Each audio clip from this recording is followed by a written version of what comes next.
The satisfaction of a goal so hard that it grinds my teeth. The feeling that the world does not exist outside of the time left on the clock. So call me a junkie, call me insane, call me addicted, but don't call me during the game. This is the Ultimate Sports Show with Thomas and Mlambo. Weeknights 6 till 7 p.m.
International friendlies. Check out the best and latest odds on Betway, and that's also what we're focusing in on the show today. Those World Cup qualifiers, they don't come bigger.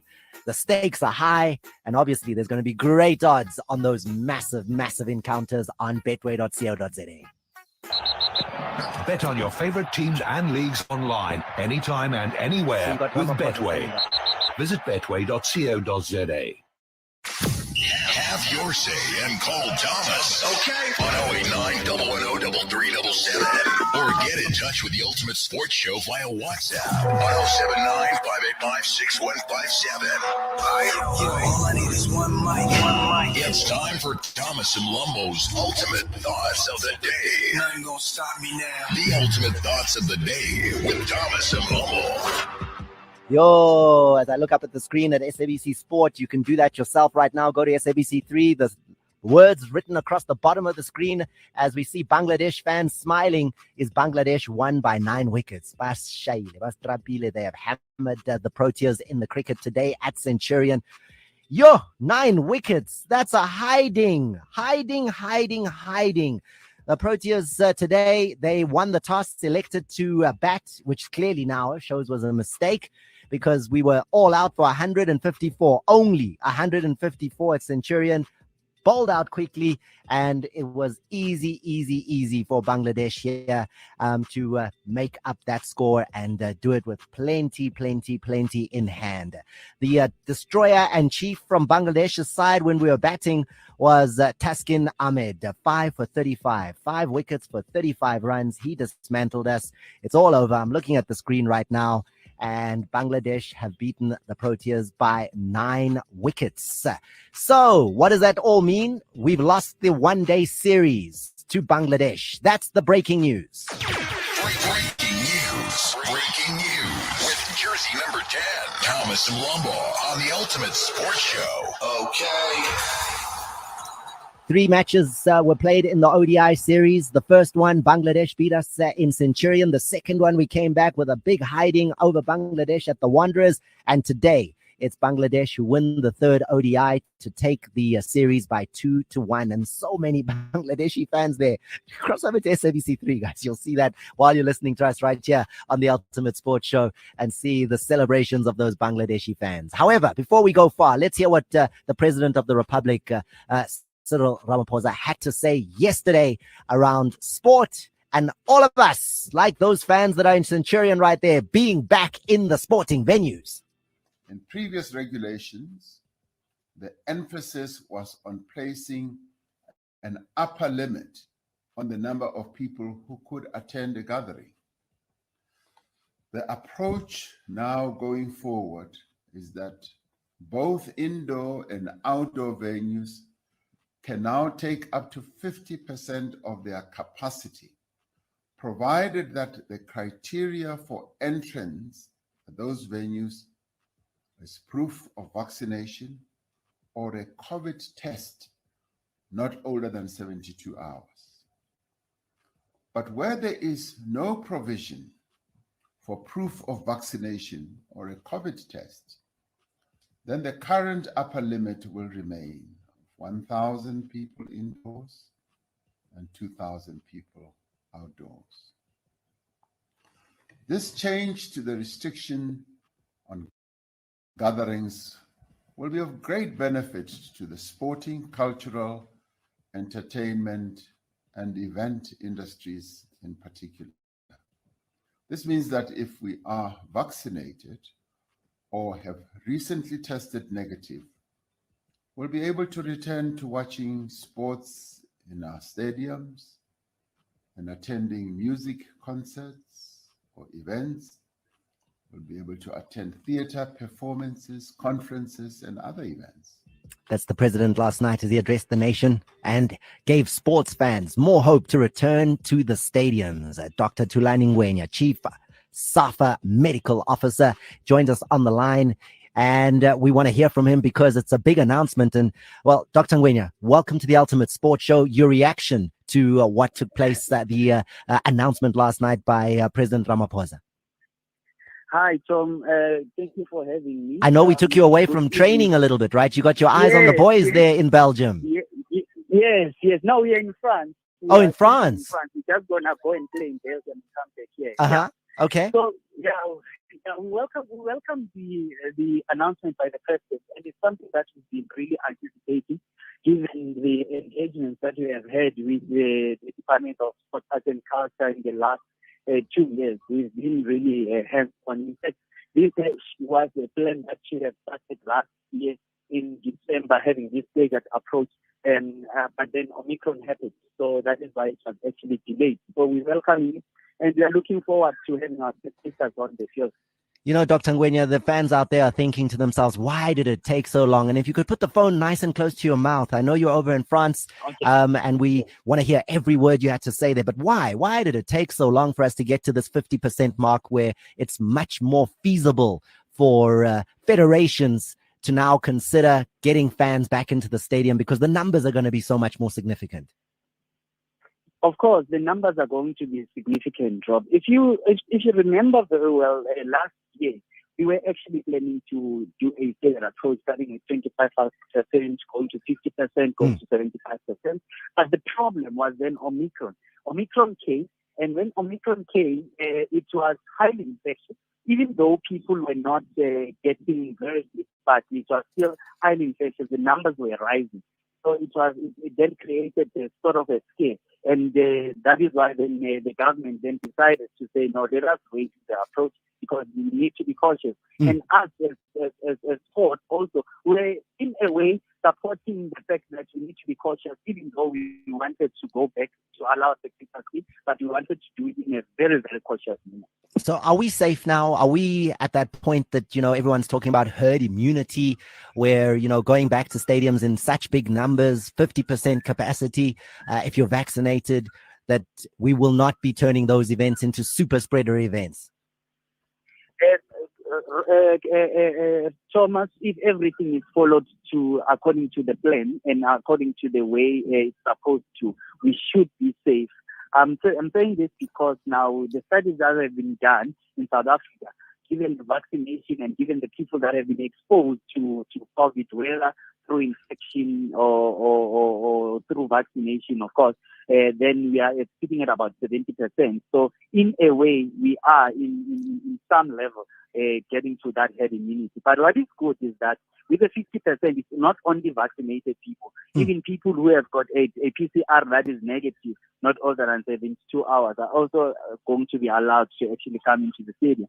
So that then gives an opportunity for those that can't vaccinate to get vaccinated because of health reasons or other reasons, to be allowed to actually come back to the stadium. But what we are actually encouraging our spectators is to actually vaccinate so that we get over with this issue of being immune to the COVID-19. Now we are here in France. Here in France, already masks are not in use because the government they scrapped it off.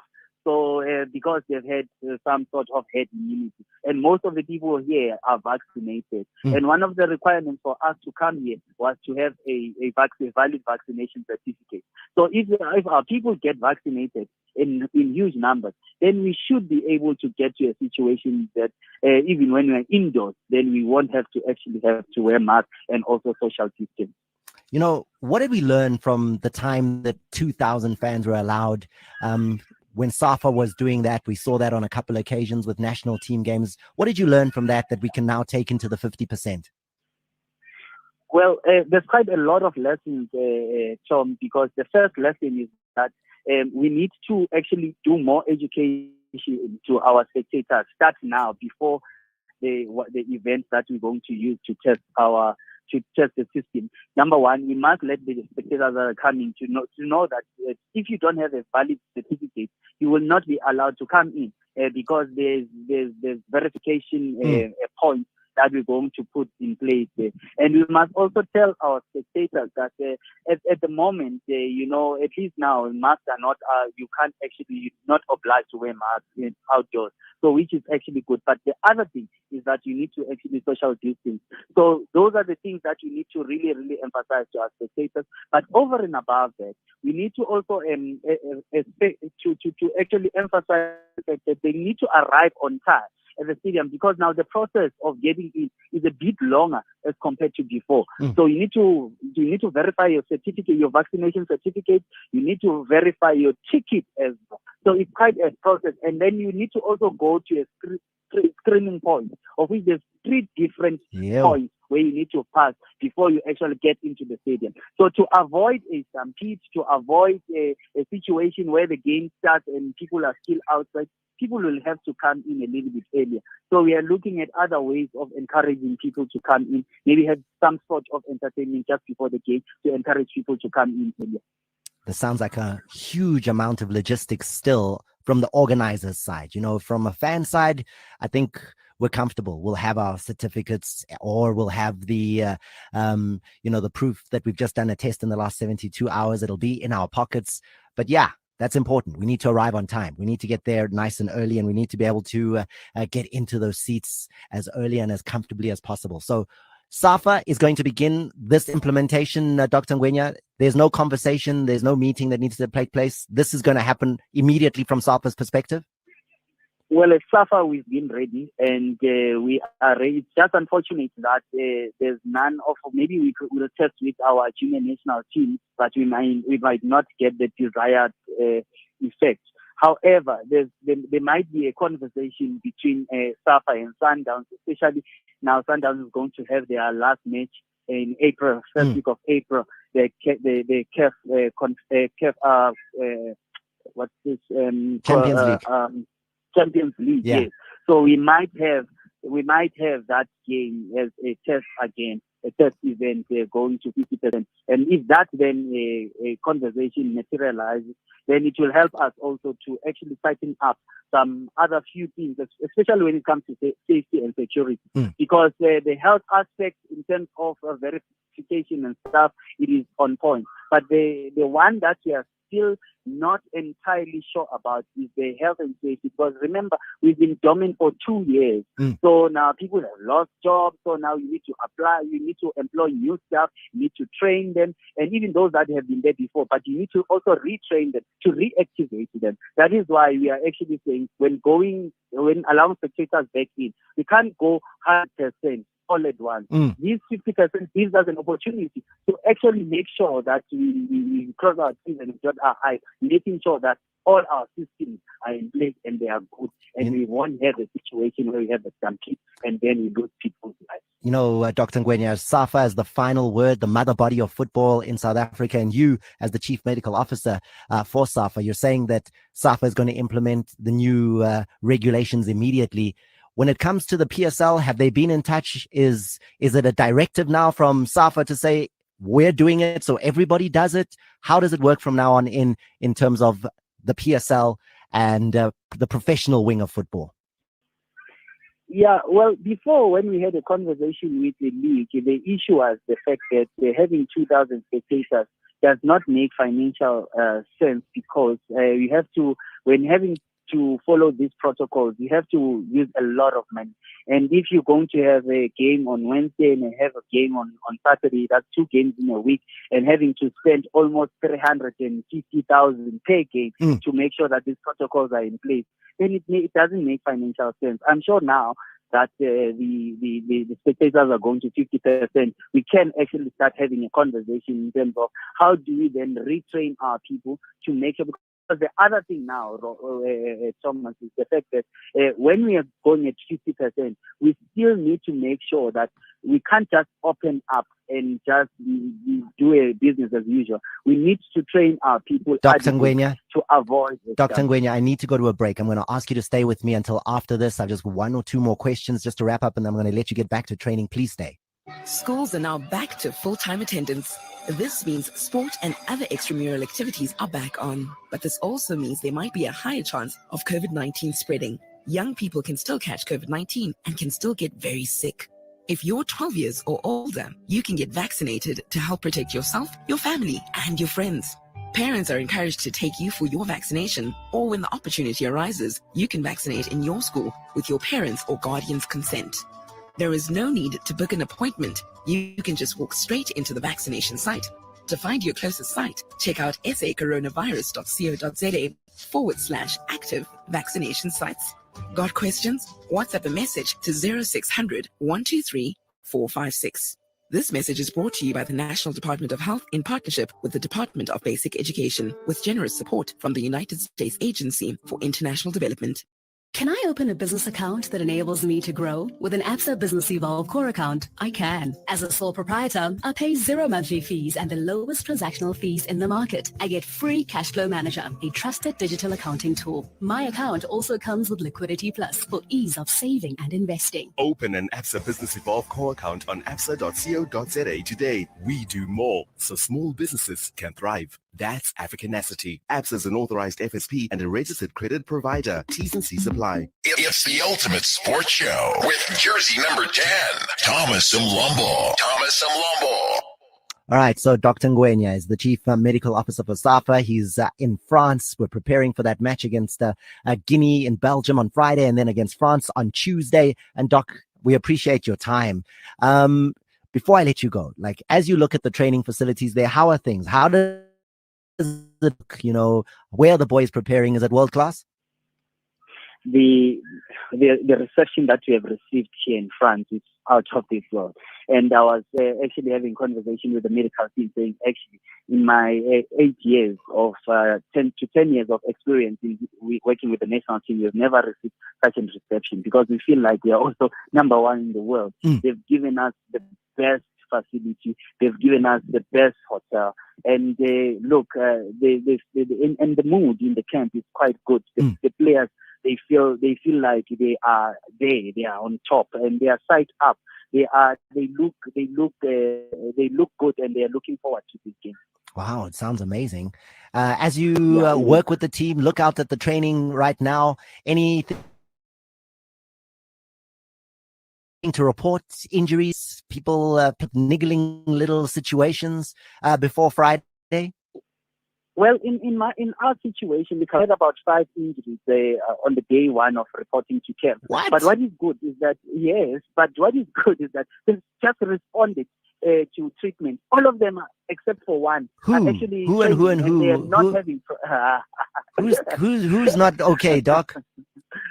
They are now okay. There's only one, a good man, that is not who is not fine. We are treating him because he got injured in there when he was with Pirates. Yeah. But he has quite improved from how he was upon arrival here.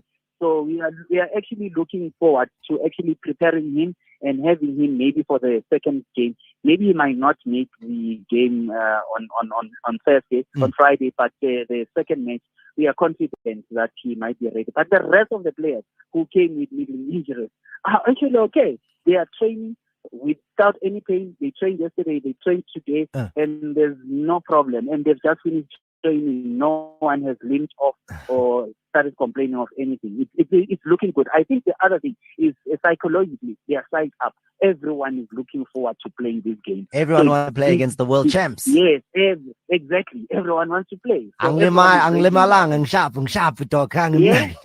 Yes. Coach must consider me. Of course, and even when we are actually doing our assessment, doing our medical assessment there in the medical room, you can't see anything, you can't feel anything. There's nothing that feels abnormal. So which is actually very, very good. And they are psyched up. Then it tells you that with positive energy and positive mindset, anything is possible. And Doc, one thing that interests me, right? The players now, they're in your view. You can assess, you can check who's injured, how their injuries are, how to treat them. But with Percy Tau not joining the camp at all, how do you, as the medical officer, decide, okay, it's fine, he's not joining the camp, he's injured? Take us through that process. Yeah. Well, with the issue of Percy, it's so unfortunate and so sad. But with the situation of Percy, the FIFA regulations are saying that the national team doctor is going to make the final assessment and make the final call. However, with me and the working relationship that we have with the clubs and even international teams, I actually tell them to do a medical test, like for instance, do an image like an MRI or do an ultrasound, so that they send that report and the images to me for me to make my own assessment, rather than the player to actually come all the way to be assessed by me and then travel back while they are injured. So they have sent the MRI reports to me. I've seen the MRI report. I've spoken to the player as well, and actually he is indeed injured. And we are hoping that he's going to be managed well, and he'll be with us in the next camp when we're playing the AFCON qualifiers. Dr. Ngwenya, thank you very much for taking your eyes off the pitch to speak to the Ultimate Sports Show and give us a sense of the reaction that you have to 50% of the fans being allowed back in stadiums, and also just giving us an eye on what's happening with Bafana as they prepare for these 2 international friendlies. We appreciate the time. Thank you very much, the SAFA Chief Medical Officer. Thank you very much. Right, there you go, fresh and hot from the pitch side as they train. I think, when he says everybody's fine, the injuries are healing good, it must be those 5-star hotels in France. Those beds are very ntofo, man. The players are feeling it and they're enjoying themselves. There's your reactions. Let's get straight into your reactions, how you guys are feeling about what I asked you at the top of the show and what we've been speaking about so far. Hi, Thomas. Good evening to you and greetings to all the Metro listeners. This is Joel in Watville, Benoni. It's good news that the stadiums now will be open, and then half of the capacity will be allowed to be filled by the spectators. But as the chairman of the what? Good evening, Prachomas, ukhuluma nesibongeleni wamgwani kaMgaya Matsafeni. Prachomas, what the president addressed yesterday, for us as soccer fans, we were very happy. We were very happy, Prachomas. But I'm a little bit worried as a Chiefs fan because you know the situation with Stuart Baxter. There must be some controversy in the stadium. Mark my words. Good evening, Thomas and Dr. Ngwenya. Thomas, ISAFA must please talk to EPSL and allow us to go back to the stadium on the 2nd of April. We want to go back to the stadium as soon as it's possible. We've missed out in watching the game live for a very, very long time. We can't be held ransom by EPSL and their sponsor DSTV. So they must open the stadium, or we are going to force our way in now, because the government says 50%. So 50% of the Nelson Mandela Bay, for an example, stadium is close to 35,000 or 30,000. So they must open up. We'll see a PE, or we'll force our way now. We're tired of PSL and DSTV holding us ransom for us to buy as decoder. Good evening, jersey number 10. This is Miles from Roslyn, Nkoi State. You know, it hurts. It hurts to see some countries are participating, will be participating in the World Cup qualifier, or they will be there in Canada, Mexico. But I think what we need to do is to make sure when Bafana plays, when our boys plays, they play with the heart. You know, I don't see the agency, I don't see the hunger to go and to go out there and make sure they represent Southern Africa, they represent South Africa. So I don't know, is it like motivation come from the coach or come from themselves? I don't know. What should we do? Evening there, Mr. Titulane from Orlando. I think I can go and vaccinate now since they're opening the stadiums. But if PSL hasn't addressed anything, I'm not ready to go and do the vax. Thanks. Greeting, jersey number 10 is Derek Mnguni from Amlazi, Durban. Your jersey number 8. What a great topic you have for tonight, Thomas.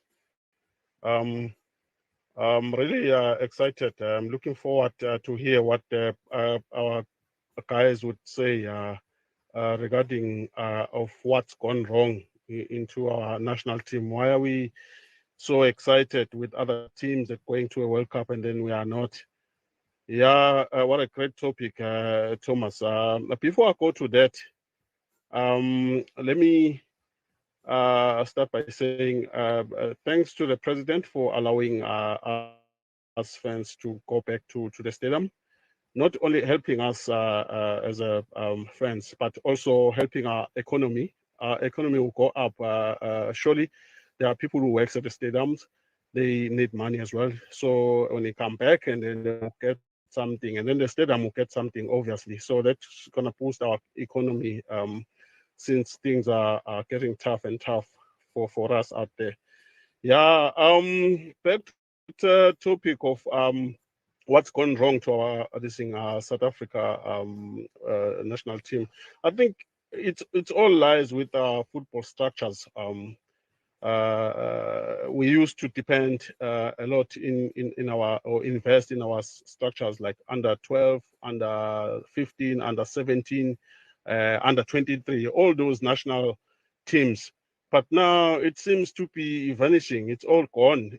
It's normal. And again, looking at the DSTV teams now, you find the Diski Challenge, and then the Imvela team is like no one is interested to that. You see, it's all about the structures. It's all about the structures, I must say.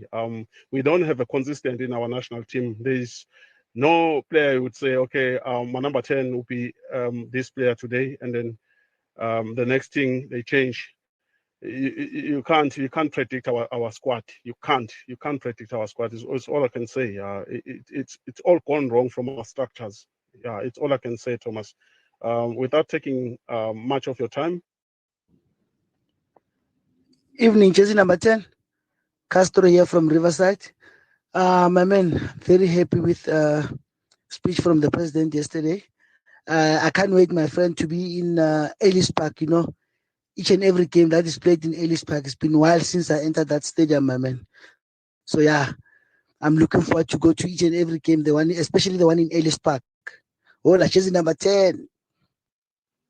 This is good news that jersey number 10 for the soccer stadium to be open. Let's wait now for the two big boss in Danny Jordan and Ivan Koza to please give us a go ahead. We've been yearning for all these things, and I still urge you, please interview them. Don't be scared of them. It's the ultimate sports show with jersey number 10, Thomas Mlambo. Right, so there you go. That's what you guys have to say. I'm number 10. I'm loving what you guys are saying. Let's keep going. Let's keep giving those comments. Keep giving your opinions. Now, at the top of the show, we had the breaking news of Bangladesh beating South Africa in the one-day series that has just concluded with that emphatic victory. So they win the series, and I think it's the first time they've won a series against the Proteas. So there'll be a little bit of conversations happening there, and also the Proteas will try and make sure they recover against Bangladesh in the test series, which is starting very shortly. However, we lost today. Now, news coming in out of Kaizer Chiefs. Now, you'll remember that, they won that arbitration, Kaizer Chiefs, to have those matches played. You know, the match against Golden Arrows, the match against Cape Town City, because of the COVID-19 outbreak that took place. However, Kaizer Chiefs has now put out a statement today to say that it looks like that may not be the case and that the league are planning to review the situation. I'm going to read the statement word for word so you guys can get up to speed with this. This is the 20 minutes ago out of Kaizer Chiefs, the statement.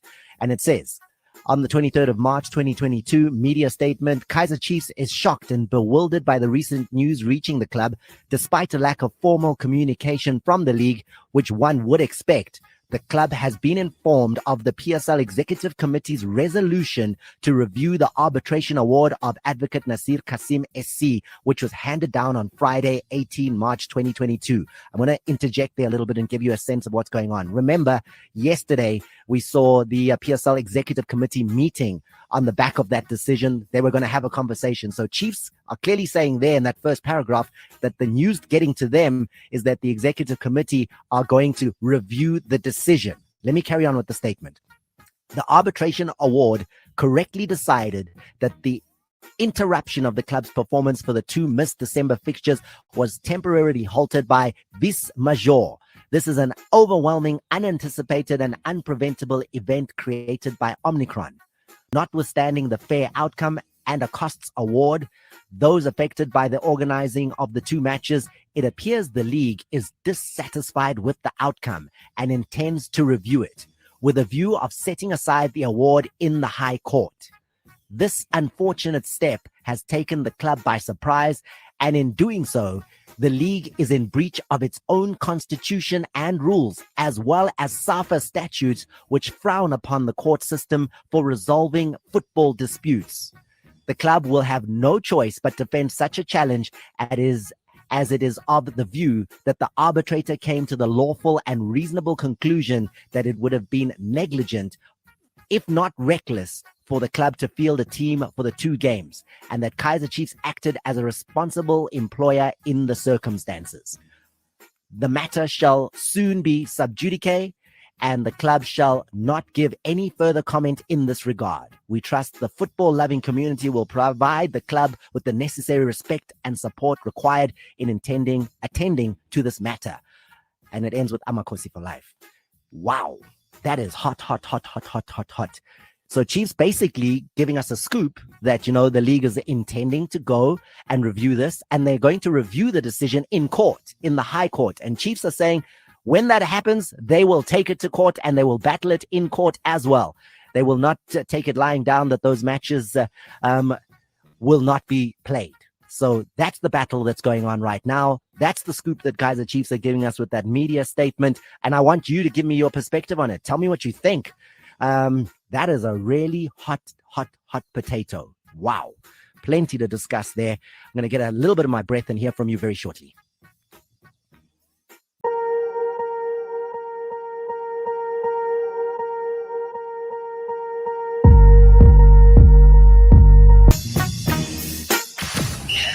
Your say and call Thomas. Okay. On 089-110-3377. Or get in touch with the Ultimate Sports Show via WhatsApp on 079-585-6157. It's the Ultimate Sports Show with jersey number 10. Jersey number 10. Thomas Mlambo. Jersey number 10. All right. So what I've promised to do for you is get a conversation going on the World Cup qualifiers out of Africa. We're going to be having that conversation up in Nigeria as well as in Ghana because that is the big match. You're also sending through your voice notes. So let me hear that and we'll pick up speed and do a high press on those World Cup qualifiers. How's it, bro? Something like that. Hola. As Bangladesh and the Proteas. You know, Bangladesh is like getting beaten. It's like when your younger brother finally hits puberty and finally can that's what it feels like. It's never nice losing to Bangladesh, no matter how good they're actually becoming in, and especially a force in limited overs cricket. When we just check, like, I think it was the T20 World Cup just before that, they had beaten Australia, beaten New Zealand. Bonafide, they're not the greatest as of yet, but they're taking scalps now quite hectically. In the tests they drew in New Zealand. So it's not that surprising, but with SA, no. SA and blowing hot and cold. Same WhatsApp group. Which is what I knew it, my pen. Sanele, yeah. It's the Ultimate Sports Show with jersey number 10. Jersey number 10. Thomas Mlambo. Jersey number 10. Okay, let's whip around the African continent with these World Cup qualifiers coming up there on Friday. All of them. It's DRC, Morocco. It's Mali up against Tunisia. It's Cameroon up against Algeria. It's Ghana versus Nigeria. It's Egypt up against Senegal. Those are the matches that will sort out who goes to the World Cup in home and away. These are the first legs. And we're going to pop into Cameroon very quickly and hear from Benin Bomagana. He's the top journalist that we've been speaking to, even during the AFCON, giving us the sense of what was happening there with Cameroon and the hosting of the Cup of Nations. Benin, welcome to the show. How are you? Cameroon take on Algeria. Huge encounter. How are you feeling? What's the vibe? What's the team looking like? You've changed coaches. You've done so much in the build-up to this encounter.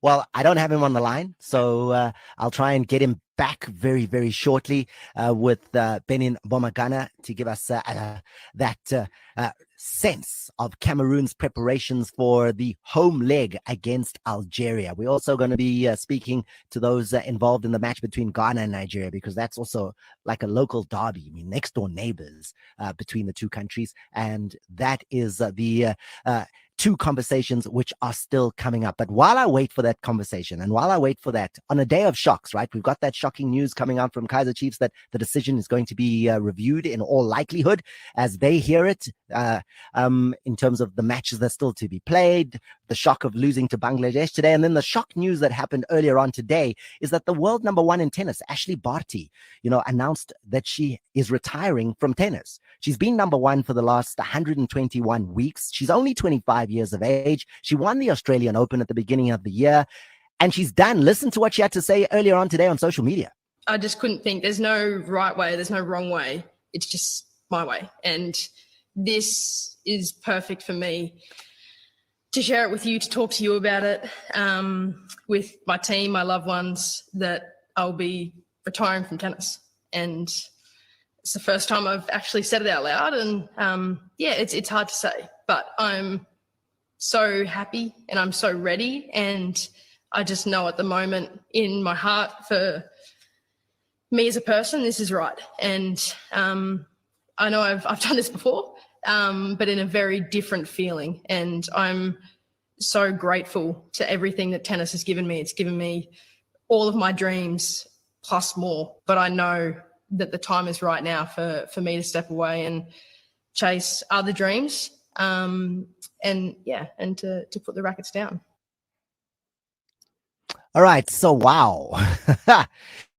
Age 25. People are retiring early in sport. 25 and they're done. It's not even the first time Ashley Barty has retired, right? Like in 2014, she said she's retiring. She's going to go play cricket. She even signed a contract with the Brisbane Heat, a women's cricket team down in Australia. She played there. And then in 2016, decided to come back to tennis.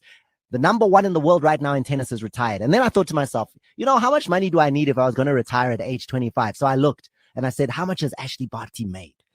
Then I understood, okay, it's fine. She can retire. It's fine, Sissy. Go and enjoy your life because her earnings, according to the WTA, $23.8 million, which in Rand is about 340 million Rand. And this year alone, she probably thought, I just need this amount this year. You know, just in the first few months, she got 32 million Rand in earnings this year.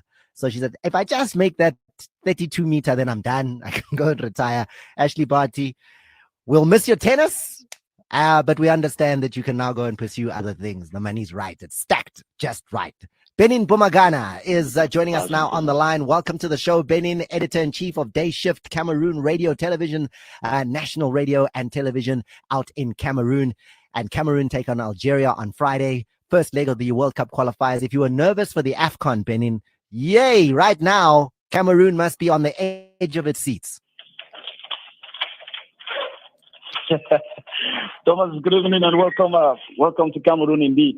It is a great moment in Cameroon, but I should say in Cameroon now everybody's looking at the game with mixed feelings. It is not the kind of excitement you got when Cameroon was going to play the AFCON. There was a lot of confidence. Everybody was very convinced that Cameroon was going to go very, very, very far. But now, you know, you see how people are thinking that, hey, this is going to be a tough game against Algeria. So let's not be too enthusiastic. Let's not be too hopeful.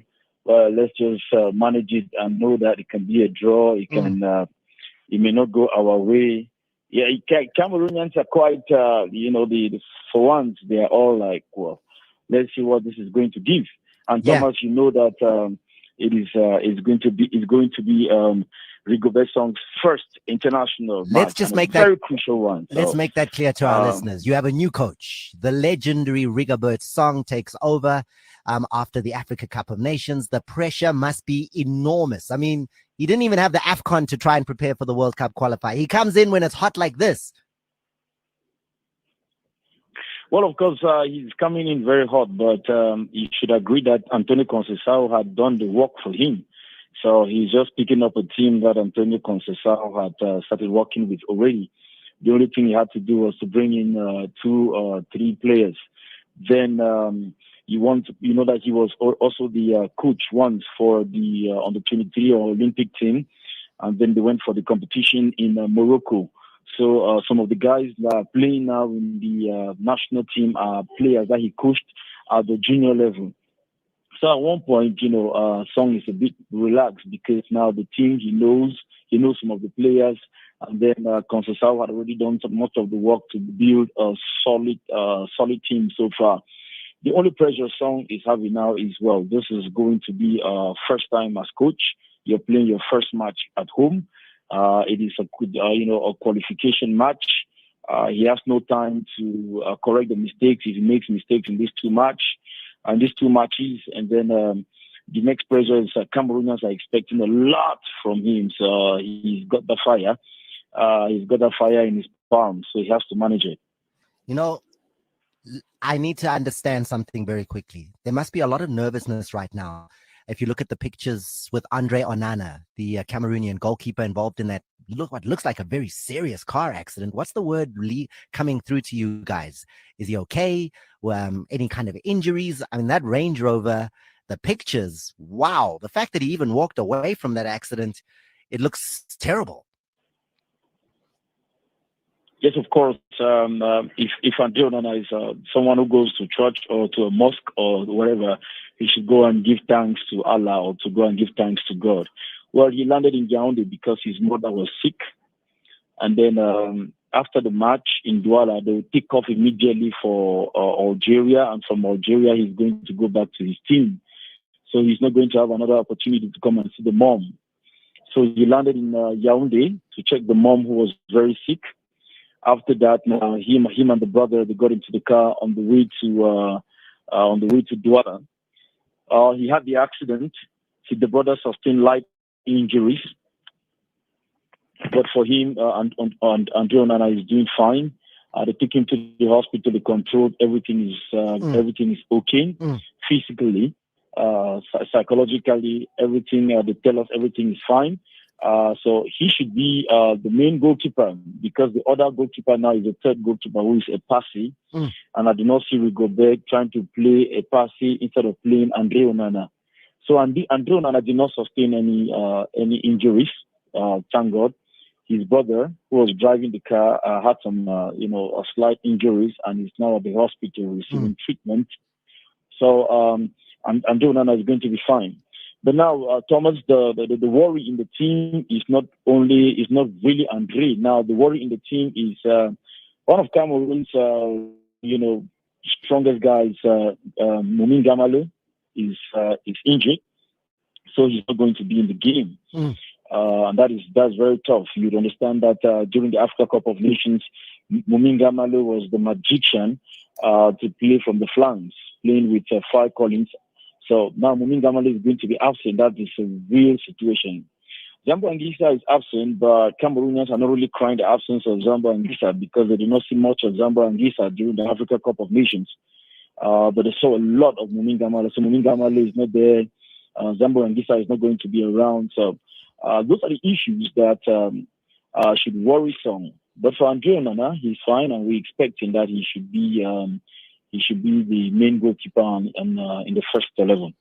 Benin, thank you very much for your perspectives there, giving us also the injury report for Cameroon as they take on Algeria on Friday on the first leg. The first leg is at home for Cameroon, so they'll be looking to keep a clean sheet there and score something so that they don't have to go away and have to do something miraculous. Now, let me cross over to Nigeria. We've just been in Central Africa and Cameroon. We go to West Africa and Nigeria, where Colin Udo is joining me on the line, one of the top journos, a man who's been a media officer inside the Super Eagles of Nigeria. There's no footballer from Nigeria that doesn't know Colin Udo, no coach that doesn't know him, because there's no story he is not on top of when it comes to the Super Eagles.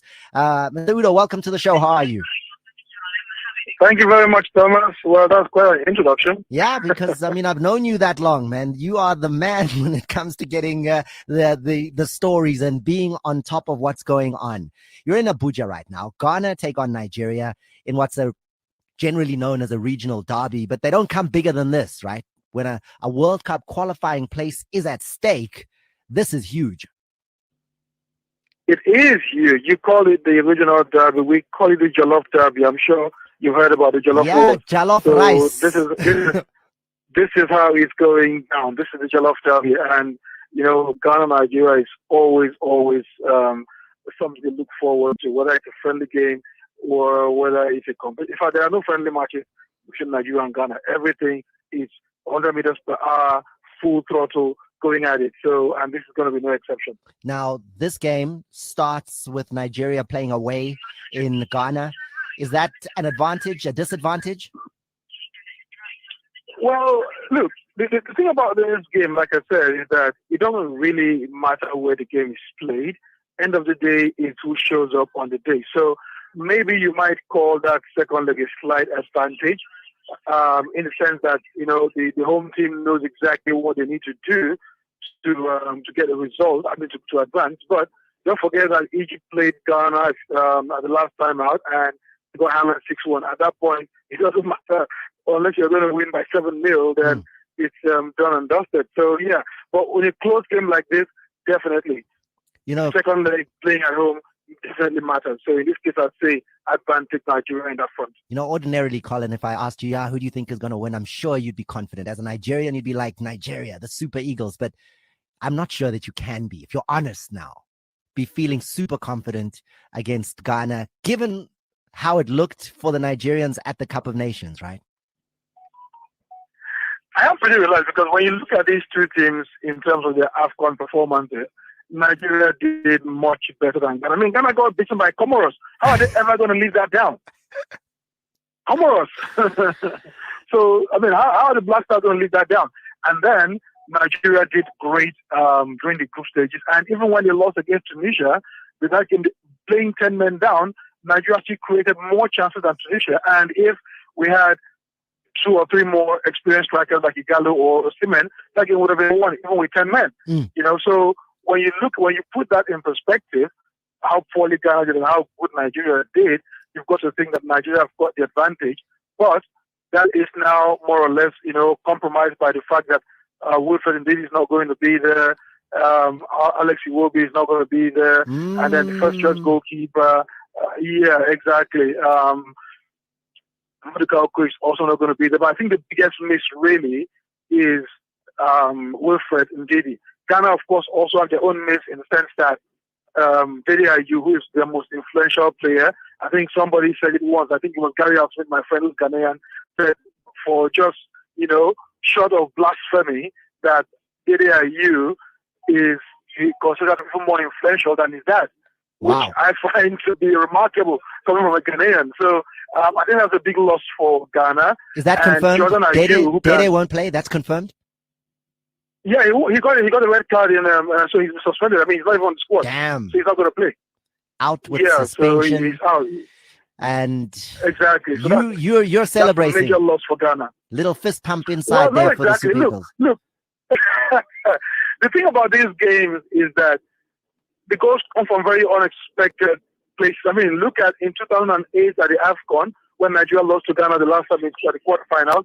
He was a second division player, Junior Agogo, the late Junior Agogo, who scored the goals that got Nigeria out. And yeah, so these games have a way of popping up some unknown names. So when you look at it man for man, player for player, the Super Eagles are obviously the better team. But, you know, just the whole emotions and everything attached to this game, anything is possible. And so you've been beefing I'll up. put it as a 7. Sorry, Colin, you've been beefing up the team despite the confidence that you're, as you say it, obviously the better team. You've gone and brought in Ademola Lookman, who, as I remember, he was a England junior international, played for England in his junior days. You've now brought him into the camp for the Super Eagles of Nigeria for this World Cup qualifier. What's the thinking there? What's the need for that? Well, the thing is, Lookman has always been on Nigeria's radar, and his application to switch nationalities has been ongoing for about a year or more. The only problem was that, unfortunately, because of COVID, those approvals didn't come through on time from FIFA. But finally, it came through, and as soon as it came through, I mean, the federation was like, you know what, let's get him on. It's a quality addition to the squad. He's a great player with creativity, and he can, you know, break the lines and break defense. And with Alex Iwobi not being available, it gives you a very good option in terms of, you know, someone who can play very high up the field and take people on and make things happen. So it's a great addition to the Nigeria team. Yeah, the Leicester City forward there in Ademola Lookman joining the Super Eagles of Nigeria. Paperwork is through. He can now essentially change nationalities from being English to Nigerian. It seems a bit opportunistic though, Colin. I mean, in the World Cup year, months just before the World Cup actually comes along, suddenly he's available, he's ready, and maybe having spotted that he's not going to become an England international, he'll play for Nigeria.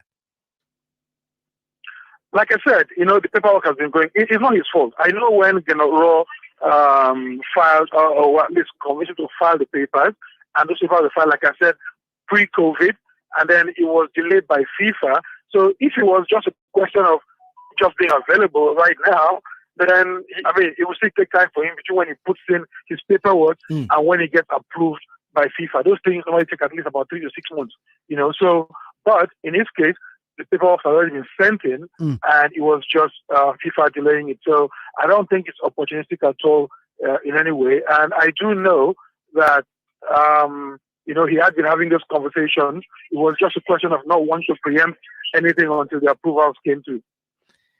What would happen if the worst happened, Colin? Nigeria don't qualify? Is that even being thought about in Nigerian football circles? Oh yeah, certainly. Look, everybody wants Nigeria to qualify. If you listen, there was just yesterday, I think it was 2 days ago, the NFF president said that going to the World Cup is more or less like a birthright for Nigeria. So there's a lot at stake because his re-election. I mean, he hasn't come out and said officially, but it's been whispered that he wants to run for re-election again for his third term. Pinnick has, Amaju Pinnick, the NFF president, he's the only man to have won re-election as Nigeria's FA president. It's historic. And now he wants to go for a third term. But not qualifying for the World Cup will seriously compromise those chances of winning that. And there's just, the whole damp now on the space and everything. It's just sad, really, that one of Nigeria and Ghana would not make it to the World Cup because it's the same thing with Ghana. If Ghana doesn't qualify, then what happens? Kurt Okraku is also going to be facing himself similar problems in the sense that he might get booted from the job. So it's a really high stakes game here for both Nigeria and Ghana, and neither side can afford this. So if the worst happens, they might as well just start packing. They probably would start packing their bags earlier and heading for home. Colin, we're playing the world champions on Tuesday. We're playing France, so we've also got a high stake game coming up. Oh, come on, man. Come on, man. We're talking about real proper football teams, and you're calling Bafana? Let's leave it before you insult us. Colin Udo, see you soon, my friend. Top journal out of Nigeria. Thank you, man. Appreciate it. Oh, wow. Giving you all the scoops there when it comes to the Super Eagles of Nigeria. I love it. Whipping across the continent just to give you a sense there. So, in the studio, sad, dragging his cricket bat behind him is Ayabonga. Ayabonga, Metro FM Talk is coming up next. And I mean, you and me could have been batsmen for the Proteas today. I mean, we couldn't have done worse. I mean, you can hear it in our football. You can hear it with our cricket. No, man. No. I don't look. I mean, I think if there's anything I take from this series, right, is we must give credit where credit is due. And the credit? I think the Bangladesh cricket system needs just a doffing of the hat. I mean, I remember Bangladesh would come and wouldn't even watch the game because it was a foregone conclusion. Obvious. Yeah. But, the games are so competitive enough for us to lose a series in ODI cricket to Bangladesh. But they're serious. Both times they beat us was a trap. Yeah, but I'm just saying, Chief, that, kudos to them, right? It wasn't kudos just like a funny win in Yana. No. Centurion is clearly their home ground because the Centurion Bashaya and properly, convincingly. We lost to them at the World Cup as well. So it's not new. Well, they've got our guys. I mean, Russell Domingo as part of the coaching staff there. I saw Alan Donald as well. Ahleka lapha smiling. Ngithi mara masincome bra. Masincome. Shawa abantu bethu. Masincome bra. Angithi some of them used to go to other places and still be shy. Remember Gary Kirsten? Yeah. That's sport, right? Yeah, man. Former Proteas now working for Bangladesh, and they're happy when Bangladesh beats the Proteas. That's sport. Anyway, we'll see what happens in the test series. Yeah. But even then, we're doing a different team because half the team is going now to play in the England. To play for money. Indian Premier League. To play for money. Yeah.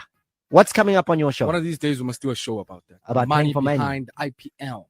Okay, we'll talk about that. But everyone plays for money. No, I'm saying IPL money is not just money. If there was another name that could be given to it. Crazy man. Okay. All right. Zaga. Yeah. So what's coming up on the Metro FM Talk tonight? Yeah, we got some interesting business stories tonight, right? So we got some company news coming through from Baldwin. You know Baldwin. I don't know. Normally I know the things you're saying, but if you know Baldwin, those people who build those apartments.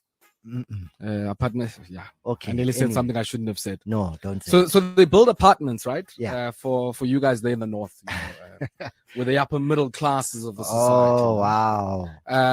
But they put out an interesting set of numbers, which I'm going to talk to Makwe Masilela about as well. But we also saw some numbers coming through from PPC. You know them, right? That one we know. The Cement, cement. Baba.